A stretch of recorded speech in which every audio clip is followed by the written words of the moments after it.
कि 3 लोक 14 भवन में सबसे महत्वपूर्ण क्या है, कौन सी वस्तु है। किसी ने कहा वस्त्र है, किसी ने कहा सोना, किसी ने कहा चांदी।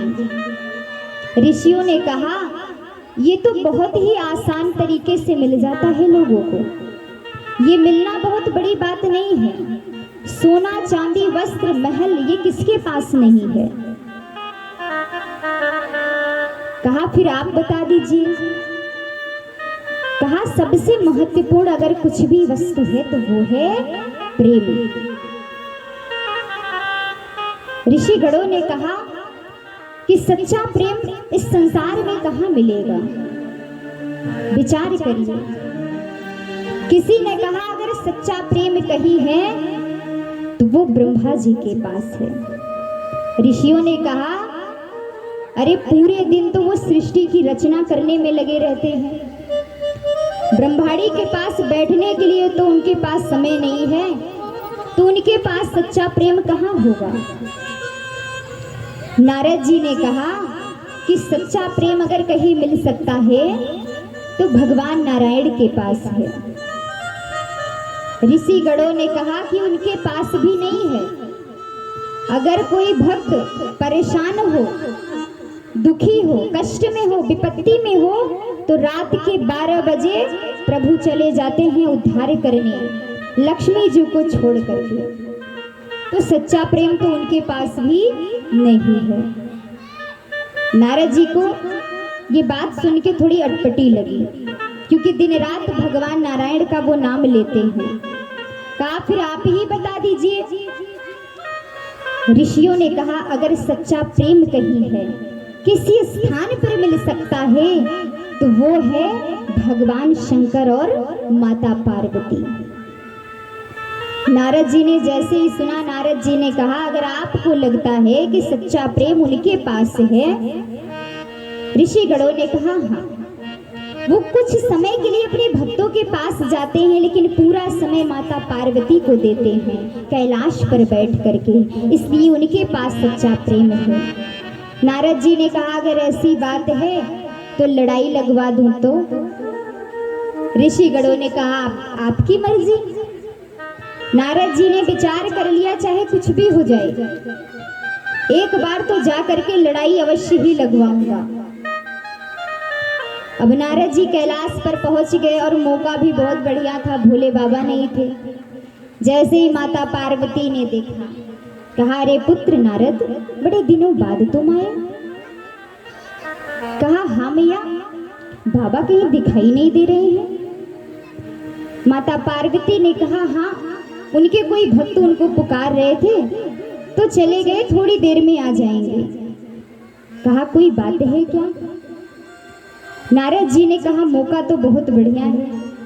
नारद जी ने कहा हाँ, बहुत ही महत्वपूर्ण बात थी। कहा मुझसे कह दो, जब वो आएंगे तो मैं बता दूंगी। नारद जी ने कहा अरे ये जो बात है ना मैया, ये बड़ी गोपनीय बात है। कहा तो क्या हुआ, जब आएंगे तो मैं उनसे बता दूंगी। नारद जी ने कहा कुछ ऐसी बातें होती हैं जो स्त्रियों से सारी बातें नहीं बताई जाती।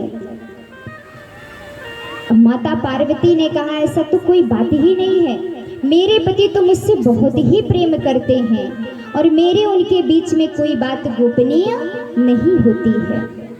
नारद जी ने कहा अगर ऐसी बात है तो मैया मुझे ये बताओ कि आपको पता है कि आपकी मृत्यु कितनी बार हुई है। कहा नहीं। कहा ये बताइए, भोले बाबा जो अपने गले में मुखमुंड की माला पहने हैं, धारण किए हैं, वो किसकी है, कभी आपको बताए। मैया ने कहा नहीं। कहा मैया आपको ये पता है कि भोले बाबा के पास एक अमर कथा है और आपकी मृत्यु कई बार हुई है, लेकिन भोले बाबा के पास जो अमर कथा है वो अमर है। कहा इसके विषय में तो कभी नहीं बताए। नारद जी ने कहा इसीलिए तो मैं बोल रहा था कि पुरुष हर बात स्त्रियों से नहीं कहते। पार्वती ने कहा इसका मतलब मेरे पति मुझसे प्रेम नहीं करते।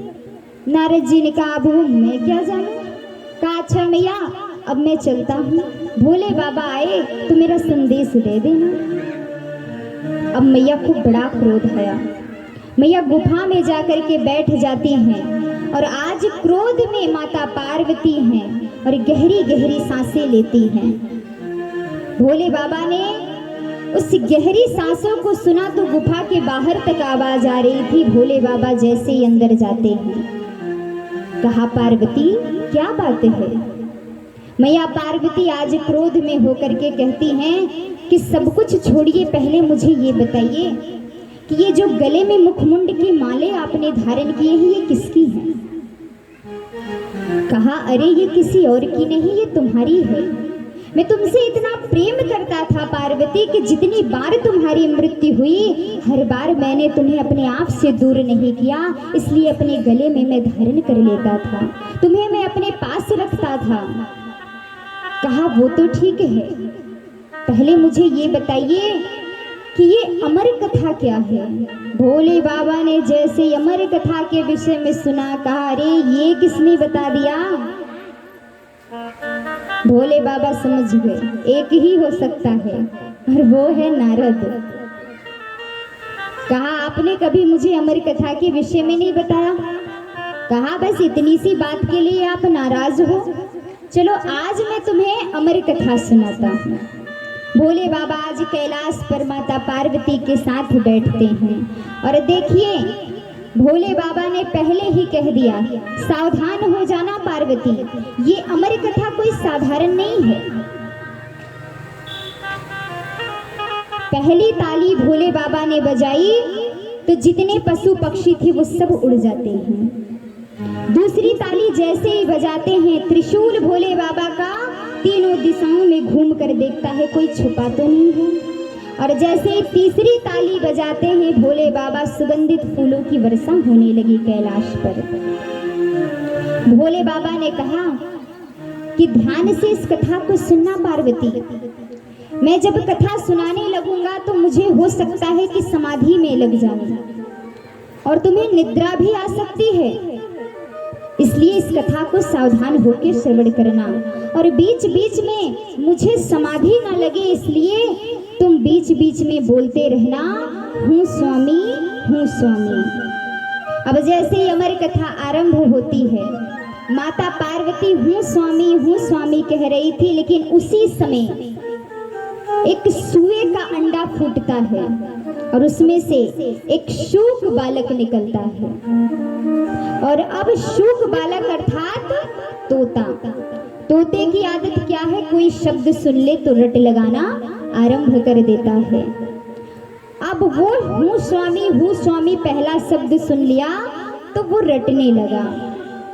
अब मैया तो सो गई, अमर कथा हो गई, भोले बाबा का नेत्र खुला, भोले बाबा ने देखा तो पार्वती सो रही थी। भोले बाबा ने उठाया, भोले बाबा ने कहा ये बताओ कि तुम सो रही हो? कहा अरे क्षमा कर दीजिए, पता नहीं कैसे मेरी नींद लग गई, आप फिर से कथा सुनाइए, इस बार नहीं सोऊंगी। भोले बाबा ने कहा वो तो छोड़ो, लेकिन मुझे ये बताओ कि अगर तुम सो रही थी तो ये हूँ स्वामी कौन बोल रहा था? और देखिए ऐसी अपार भक्ति है प्रभु की कि वो शूक बालक वो तोता था, लेकिन माता पार्वती के शब्द उसमें ऐसे प्रवेश हो गए कि भोले बाबा का भी ध्यान भटक गया। ऐसी भक्ति है। जैसे ही नजर भोले बाबा की पड़ी, सामने देखते हैं, क्रोध में आ जाते हैं कि आज ये छुप करके मेरी अमर कथा को सुना है, इस बालक को आज मैं मृत्यु दंड दूंगा। भोले बाबा ने जैसे ही अपना त्रिशूल छोड़ा, वो शूक बालक अपनी जान बचा करके आगे आगे भागने लगा। बीच में त्रिशूल है, आगे वो शूक बालक है और पीछे पीछे भोले बाबा भाग रहे हैं। 3 लोक 14 भवन में भोले बाबा उस शूक बालक को दौड़ाने लगे। प्राण बचा करके वो शूक बालक दौड़ते दौड़ते जा करके वेद व्यास जी की पत्नी के मुख खुले थे और मुख के द्वार से गर्भ में प्रवेश कर गया वो शूक बालक। भोले बाबा द्वार के पास खड़े हो जाते हैं। जैसे ही बाहर निकलते हैं वेद व्यास जी ने कहा कि आज साक्षात परमात्मा मेरे द्वार आए हैं, वो भी क्रोध में। कहा क्या बात है बाबा? भोले बाबा ने कहा एक चोर आपके घर में छुप गया है, जो मेरे यहाँ से चोरी करके भागा है। वैसे ही सुनते ही वेदव्यास जी हंस पड़े। वेदव्यास जी ने कहा चोर, वो भी आपके घर से?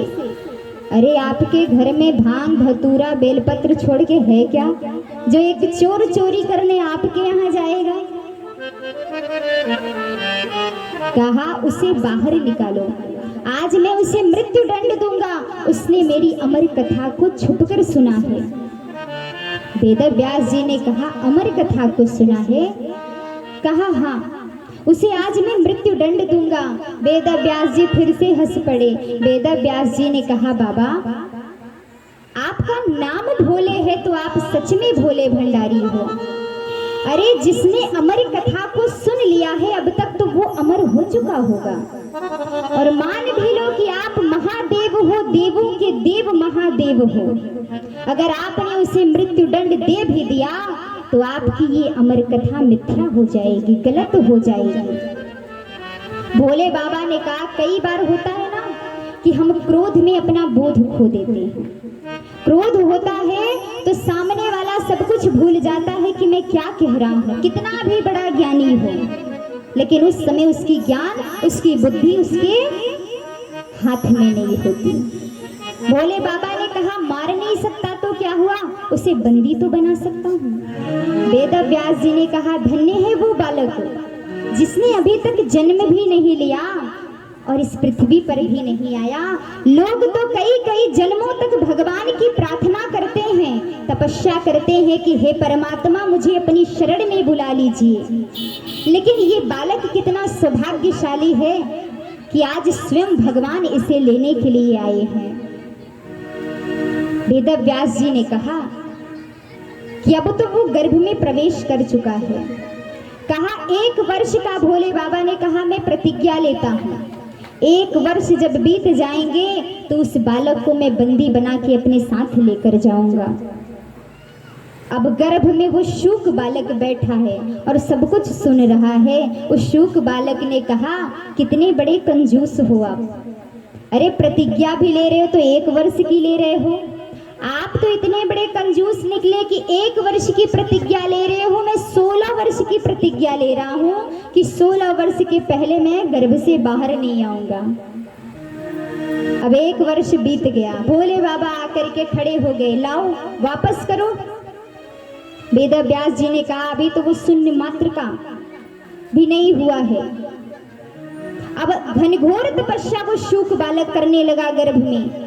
इतनी तपस्या परमात्मा की कर रहा है, इतनी तपस्या कर रहा है कि आज वेदव्यास जी की पत्नी को गर्भ में वो इतनी कठिन तपस्या कर रहा है कि उन्हें पीड़ा हो रही है, लेकिन गर्भ से वो बालक बाहर नहीं आ रहा है। सभी परेशान हो जाते हैं और तब जाकर के देवी देवता सभी स्तुति करने लगे कि अगर ये बालक गर्भ से बाहर नहीं आया और घनघोर तपस्या परमात्मा अगर ये आपकी कर रहा है, अगर इस बालक को कुछ हो गया तो सब कुछ आपके ऊपर चला जाएगा कि ये बालक आपके नाम की तपस्या कर रहा था और आपने उसके प्राण की रक्षा नहीं किया।